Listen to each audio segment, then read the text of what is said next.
ரொம்ப சாதாரணமாக சாம்பார் பொடி டக்குன்னு கடையில் கிடைக்குது, சாம்பார் ரெடி மிக்ஸ் அப்படின்னு வாங்குகிறோம். அந்த ரெடி மிக்ஸ் என்ன அப்படியே அதில் ஒன்றும் இல்லாமல் இவங்க என்ன பண்ணுறாங்கன்னா, அந்த ரெடி மிக்ஸில் சோடியம் பென்சோவேட் இருக்கும். இந்த சோடியம் பென்சோவேட் 0.1% சேரு அப்படிம்பா. நிச்சயமாக யாரும் 0.1லாம் சேர்க்க மாட்டோம், கூட தான் சேர்ப்பாங்க. ஏன்னா வணிகம் எப்பொழுது ஜெயிக்கும் அப்படின்னா, ஷெல்ஃப் லைஃப் எவ்வளோ கூடுதோ அப்போ தான் ஜெயிக்கும். இல்லைன்னா கடையில் இவன் பெரிய கடைகள்லாம் என்ன பண்ணுறாங்க அப்படின்னா, 6 months ஷெல்ஃப் லைஃப் இருந்தால் மட்டும் எடுத்துகிட்டு வா, இல்லைன்னா கொடுக்க மாட்டேன் அப்படிமா.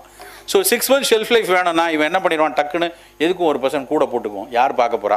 யாரும் பார்க்க போகிறதில்ல. இவங்க என்ன பண்ணுவாங்கன்னா அதில் சாம்பார் வைப்பாங்க. சாம்பார் வச்சு அப்போ சாப்பிட்டா கூட ஒன்றும் பிரச்சனை இல்லை. அதில் மீதியை ஃப்ரிட்ஜுக்குள்ளே வச்சுருவாங்க. ஃப்ரிட்ஜுக்குள்ளே வச்சுட்டு அதுக்கு அடுத்த நாள் தான் அதில் வந்து கிளைமாக்ஸ் இருக்குது. அதை திரும்ப கொதிக்க வைப்பாங்கல்ல, அப்போ சோடியம் பென்சோவேட்லேருந்து பென்சீன் வெளியே வரும்.